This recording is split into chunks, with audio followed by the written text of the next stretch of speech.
Buenas tardes y bienvenidos a esta semana con Raquel. Hoy vamos a hablar sobre un tema que le interesa a todo el mundo y con eso le queremos dar la bienvenida a nuestro gran amigo Tony Villamil. Bienvenida Tony, ¿cómo estás? Muchas gracias Raquel y feliz años a ti y a los televidentes. Bueno, vamos a hablar sobre la economía. En otros programas hemos hablado cuando viene el presupuesto del Estado que estamos esperando. Tenemos un poco de información. Vamos a empezar hablando sobre el Estado de la Florida. Sabemos que va a haber un superávit. Si nos puedes explicar cómo es que va a ocurrir eso, porque muchas personas se confunden. Escuchan que en el próximo presupuesto del condado Miami-Dade va a haber un déficit, que algunas ciudades están bien, que algunas ciudades están mal, y cómo es que el Estado de la Florida en total no le está yendo tan bien económicamente. Bueno, una serie de factores. Primero, que el Estado de la Florida depende del impuesto sobre los gastos, es decir, el impuesto de la venta.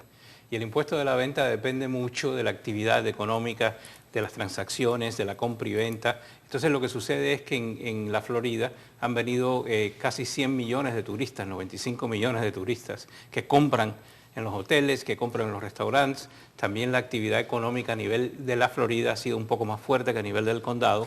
Quiere decir que el impuesto sobre las ventas, el sales tax, es lo que ha impulsado este superávit a nivel del Estado. A nivel local, la economía ha crecido un poco más lento que a nivel en general del Estado, pero también es muy importante indicar que nosotros dependemos mucho de los impuestos sobre la propiedad, es decir, el property tax, ¿no?, que llamamos.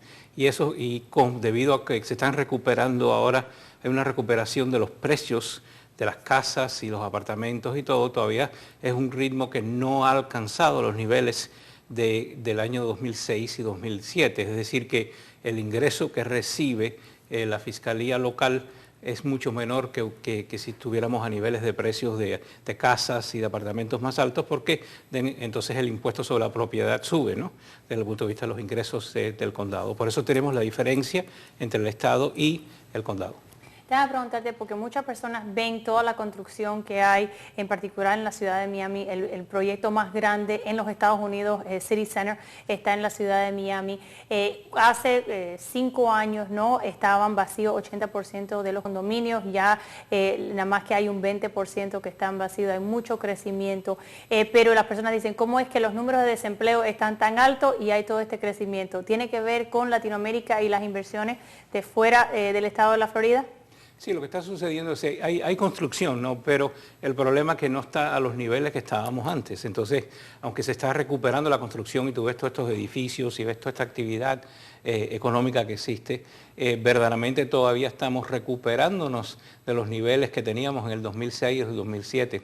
Tuvimos un gran bache económico, es decir, una recesión enorme, y todavía los niveles de empleo de la construcción, que son muy importantes para nosotros, albañiles y personas que tienen bastantes conocimientos, que están en el área de construcción, todavía eso se está recuperando este año en el 13 y esperemos que recupere más fuerte ahora en el 14. Yo creo que en el 14 vamos a empezar a ver unos números mucho mejores desde el punto de vista de construcción y desde el punto de vista de la economía.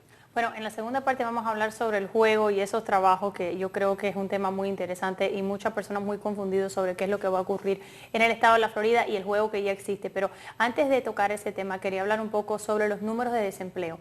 Muchas personas ven en el periódico cada mes, mes y medio, ¿no?, salen las cifras de desempleo, las cifras nacionales y las cifras locales. ¿Cuánto importantes son esas cifras y cuánto real son? Porque esa es otra cosa. Muchas personas se preguntan, bueno, si ha mejorado tanto, porque es que yo personalmente no veo esa mejoría. Y aquí en el sur de la Florida, cuando hay tantas personas que trabajan por abajo de la mesa, ¿no?, como decimos nosotros, ¿cuál es el número real? Es muy difícil saber a nivel de condado cuál es la tasa de desempleo reales, porque estas son muestras estadísticas que hacen todos los condados. Y sobre todo un condado como Miami-Dade, donde tiene un flujo de inmigrantes muy fuerte, donde hay una actividad muy dinámica, como tú mencionas, personas que están trabajando por medio de cash y cosas que no se ven en los datos estadísticos. Es decir, que verdaderamente yo no me fijo mucho en la tasa de desempleo, que hoy en día está en un 7% más o menos en Miami-Dade. Yo me fijo más que nada en el punto de vista del crecimiento de los empleos que podemos ver, ¿no? Entonces lo que hemos notado es que ha habido un crecimiento bastante fuerte en ciertas industrias. Hoy en día, por ejemplo, en el área de ventas al detalle, ha crecido rápidamente. Todo lo que está relacionado con la industria hospitalaria para el turismo ha crecido fuertemente también y hay empleos en esas áreas. De ahí hay muchos empleos en las áreas que requieren alto nivel de conocimiento, títulos universitarios, hay para ingenieros, por ejemplo, para servicios médicos, también hay mucha demanda para los técnicos de servicios médicos, para doctores y hospitales. Es decir, que todo depende de la industria. Yo me fijo más en las tasas de crecimiento de empleo y no tanto en esa muestra de estadísticas que es muy pequeña para el desempleo. La última vez que estábamos hablando sobre el cierre del gobierno, también sobre la fecha de Obamacare que se aproximaba en ese momento. El gobierno cerró, paró de funcionar, claro, en Washington. Yo creo que en las próximas semanas van a llegar a varios acuerdos porque simplemente las encuestas le están forzando la mano, ¿no? Porque se han visto tan no popular, ¿no? Que yo creo que tienen que llegar a algún tipo de acuerdo. Pero el Obamacare no sabemos si va a llegar a los 7 millones en marzo, es una cifra bastante grande. Sí. ¿Qué impacto ha tenido toda esta incertidumbre en la economía? Porque muchas personas no entienden cuáles son los diferentes factores, pero eso claro tiene que ver. Cuando una persona tiene un pequeño negocio, tienen que hacer la decisión si van a emplear a una persona o no. Claro. Y si no saben las respuestas a todas estas preguntas, ¿no? Sobre el cuidado médico, sobre lo que va a ocurrir con los impuestos, yo pensaría que no lo emplearan, ¿no? Sí, la parte de incertidumbre es muy importante y como tú mencionaste, y es una cosa que como un pequeño negocio, por ejemplo, un negocio mediano, digamos, no las grandes empresas multinacionales, pero los negocios medianos y pequeños, como la mayoría que lo que hay en el condado de Miami y en el sur de la Florida, dependen mucho de cierta certidumbre desde el punto de vista de la empleomanía. Entonces, ¿qué sucede? Que si tú no sabes cuál va a ser el costo laboral, desde el punto de vista de seguros médicos, de otro tipo de impuestos, por ejemplo, para el seguro social, etcétera, etcétera. Lo que tú tratas es de automatizar, es de utilizar computadoras en vez de emplear nuevas personas. Tratas de, por ejemplo, trabajar con personas a tiempo medio en vez de a tiempo completo. Y es lo que vemos sucediendo. Es decir, que las tasas del crecimiento de la empleomanía también no conlleva en sí un aumento fuerte en el bienestar de vida, porque mucho del crecimiento de la empleomanía que hemos visto últimamente ha sido personas que están trabajando a tiempo medio.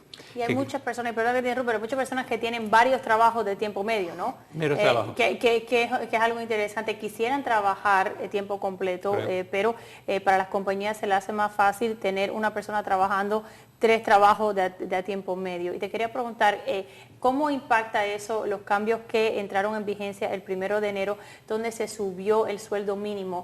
Subió solamente 14 centavos, sí, ¿no? Que viene siendo unos $5 para una persona que está trabajando a tiempo completo, que muchos de ellos no lo están haciendo. En otros estados subió más, pero aquí empezó una conversación muy interesante sobre lo que se llama el living wage. Cuánto se le debe pagar a una persona como pago mínimo para que pudieran vivir. Y lo que tenemos aquí en la Florida, ¿lo es o no lo es? La mayoría de los economistas piensan poco en el salario mínimo, porque verdaderamente el salario mínimo debe ser un salario de comienzo, de entrenamiento. No debe ser un salario que vas a mantener por el resto de tu vida. La idea es que por el apoyo del gobierno, por el apoyo del sistema educativo como Miami-Dade School System, donde tú eres una de las oficiales en la Junta, el área de capacitación es muy importante. Es decir, una persona que comienza a trabajar con salario mínimo debería buscar y apoyo gubernamental, apoyo del sistema educativo para incrementar sus conocimientos y poder salir de ese salario mínimo. Porque el salario mínimo verdaderamente es para personas que comienzan, que no tienen ninguna capacidad de experiencia o capacidad técnica y necesitan un salario. Pero eso es un salario de capacitación, le llamamos nosotros. El economista no piensa, la mayoría de los economistas piensan que el salario mínimo no debería ser algo donde vas a estar permanentemente. Hay que ver cómo se puede apoyar para darle entrenamiento a estas personas para que suban desde el punto de vista de ingresos. Y yo creo que eso era la realidad antes. Te voy a decir, yo cuando tenía 16 años, ¿no? Trabajé en Blockbuster por sueldo mínimo, que en ese momento creo que era $3.25, ¿no? Pero claro, estaba estudiando estudié leyes y me hice abogado, pero yo creo que en nuestra comunidad estamos viendo personas que se quedan por años trabajando en sueldo mínimo. Y claro, en los restaurantes y eso complica la situación un poco más, ¿no? Pero cuando se habla del living wage, en el condado lo tienen, el Buró de Escuela ha hablado sobre lo mismo, establecer un mínimo. ¿Eso ayuda a la economía o no? Porque claro, lo que dicen las personas que lo están proponiendo es que es necesario para que esas personas tengan dinero que entonces puedan aportar al sistema. El problema del living wage es que ¿cuál es el living wage? Es decir, verdaderamente los salarios deberían estar basados en el conocimiento y la productividad de la persona y cómo apoyan a la empresa y cómo apoyan a la actividad económica. Es decir, que cuando tú empiezas a decir el living wage, entonces estás hablando que el gobierno va a determinar lo que es el living wage. Claro, ¿cuánto es para vivir? Y el living wage para ti sería distinto que para mí, desde el punto de vista de la compra de bienes y servicios. Cada persona es distinta desde ese punto de vista de qué es lo que necesitan, ¿no? También acuérdate que también no solamente está el salario mínimo, pero también están el food stamps, está el apoyo de subsidio que existe hoy en día, significativo también para personas. Es decir, que los subsidios a la renta, por ejemplo. Es decir, que cuando tú te pones a añadir todo el tipo de apoyo federal y estatal que se le puede dar a una persona, no hay razón porque la persona no pueda, por ejemplo, a no ser que esté enferma, eso es otra cosa, ¿no? Si hay un problema de salud ya es otra cosa. Que la persona pueda recibir por la noche, por ejemplo, una educación vocacional en el sistema escolar o en Miami-Dade College y hacerse técnico médico o técnico de telecomunicaciones, por ejemplo, y recibir más que el salario mínimo. Es decir, que yo creo que la solución no está en dictar por el gobierno cuál debe ser el salario mínimo, sino incrementar la productividad de la persona por medio de la capacitación. Claro. Y déjame preguntarte, porque muchas personas tienen esta pregunta, y más en el sistema escolar, con todos los cambios que han habido, por ejemplo, el otro día en el condado se estaba hablando sobre los taxistas, ¿no? En el condado se han enfocado en eso, y en lo que cuesta los medallions y cuánto ha bajado el valor de los medallions y cómo los pudiera impactar a ellos. Y fue una conversación muy interesante sobre cómo han cambiado los trabajos, cómo han cambiado los oficios, ¿no? Y hay algunos que han completamente desaparecido. Y yo le estaba dando el ejemplo a una persona del dictaphone, las secretarias que antes tenían dictaphone. Entonces, después de la pausa vamos a hablar un poco sobre los trabajos que desaparecieron y también sobre el juego, si se quedan en sintonía.